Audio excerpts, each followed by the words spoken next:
Alors, qu'en avez-vous pensé? Généralement, quand je monte cet extrait en formation, les gens me disent qu'il y a quelque chose de bizarre, sans pour autant avoir le moindre indice sur ce qui provoque ce ressenti chez eux, car ils n'ont rien décelé de si étrange dans le langage non verbal des protagonistes. Rappelons le contexte. Ellie est en interview pour la sortie d'un livre. Durant l'interview, le présentateur ne cesse d'envoyer des pics. C'est la loi des séries, vous perdez votre père, votre frère... Non, c'est pas mon père, c'est ma mère.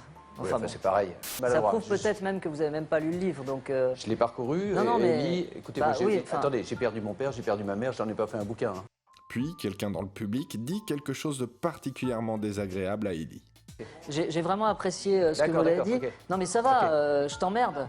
Ce dernier finit par péter les plombs et attaque la personne du public.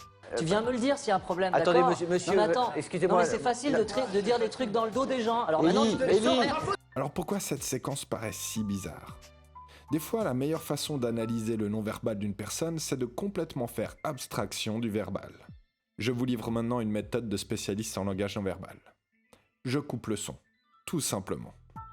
Revoyons maintenant cette séquence, mais sans l'influence du verbal.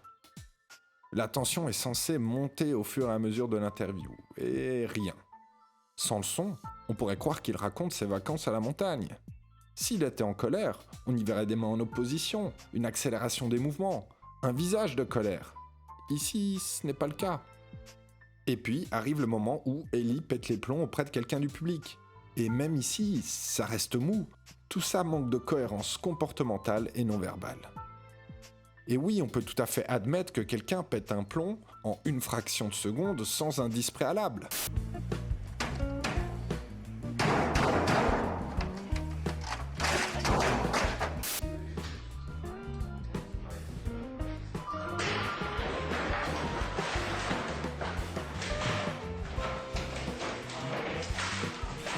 Mais sortons un instant du langage non verbal pour analyser la cohérence générale de cet événement. Elise Moon, c'est un professionnel des plateaux de télévision.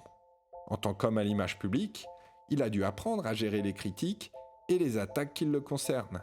Je vous laisse imaginer que depuis toutes ces années, il en a vu d'autres. Et puis c'est pas dimanche, Cohen. Hein? T'as pas mis la galette et les guirlandes, hein, Cohen? Tout ça me permet de reboucler sur l'épisode précédent.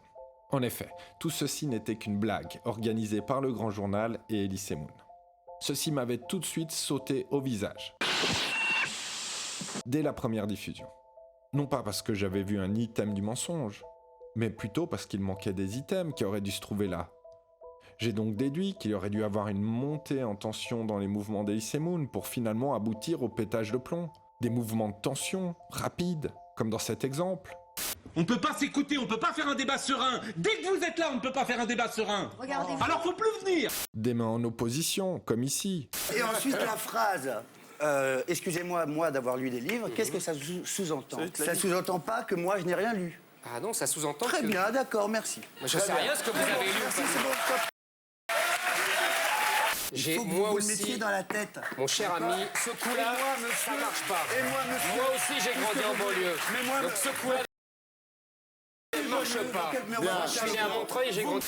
Ou un visage de colère, comme celui-ci. Alors, qu'est-ce que vous faites là? Voilà. Vous faites tout et n'importe quoi, vous aussi, là. Non, mais... Moi, je suis comme vous, tant qu'on me regarde. Hein, c'est ça. Donc, vous venez pour...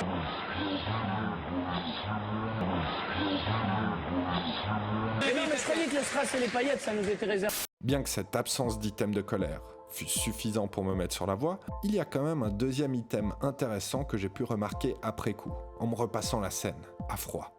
Celui-ci se trouve au début de l'extrait. J'ai voulu être sincère comme je le suis dans la vie en règle générale. C'est fou, hein, quand on dit que l'on veut être sincère alors qu'on est en train de faire un fake. C'est ici qu'il y a la distorsion la plus forte entre le corps et l'esprit. C'est au moment précis où Elise Moon dit être quelqu'un de sincère qu'il fait ce regard caméra. Regarder son interlocuteur droit dans les yeux lors d'un mensonge, c'est une stratégie fréquente qui peut être utilisée par quelqu'un qui est en train de mentir. Dans l'inconscient collectif, une personne en train de mentir serait mal à l'aise et pourrait détourner le regard. Ce qui est aussi vrai dans certains cas. Ainsi, par stratégie, un menteur va faire l'inverse et regarder ses interlocuteurs droit dans les yeux, afin de démontrer qu'il est droit dans ses bottes. Les yeux dans les yeux. Est-ce que vous avez eu un compte en Suisse ou pas? Je n'ai jamais eu de compte en Suisse, Jean-Jacques Bourdin. Et cette stratégie a un deuxième avantage, c'est de pouvoir vérifier à la personne à qui l'on ment si elle est bien en train de gober nos histoires. Ici, Elie Semoun dit être sincère, et c'est le moment où il se sent obligé de regarder les téléspectateurs. Que ce soit conscient ou inconscient, c'est plus fort que lui. Ce qui est d'autant plus drôle, c'est que de son point de vue, il voit une caméra. Il ne voit évidemment pas les téléspectateurs chez eux. Et puis ce genre de regard est plutôt rare pour un habitué des plateaux de télé comme lui. Généralement, les professionnels de la télévision savent faire complètement abstraction des caméras qui les entourent. Cet extrait, ainsi que l'épisode précédent, me permet d'arriver à la conclusion suivante. Aujourd'hui, je grince toujours des dents lorsqu'il s'agit de parler de détection du mensonge grâce au langage non verbal. Oui, il peut permettre de détecter le mensonge dans certains cas, mais cela reste quand même limité. Déjà parce qu'il n'y a pas d'item du mensonge, que le contexte peut considérablement compliquer la détection de ces derniers, et que cela nécessite d'avoir un certain sens de la déduction, qui va bien au-delà de la simple approche par le langage non verbal. Pour ma part, je vais préférer parler de comportement en adéquation ou non avec le propos ou le contexte.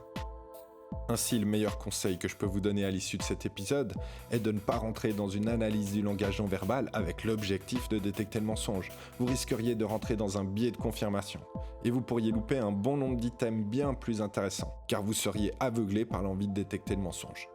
Et si par hasard vous en détectez un, il faudra le voir plutôt comme un bonus à une analyse non verbale. Mais pour ma part, simplement appréhender l'état émotionnel de son interlocuteur pour mieux le comprendre, c'est ce que je trouve être le plus pertinent.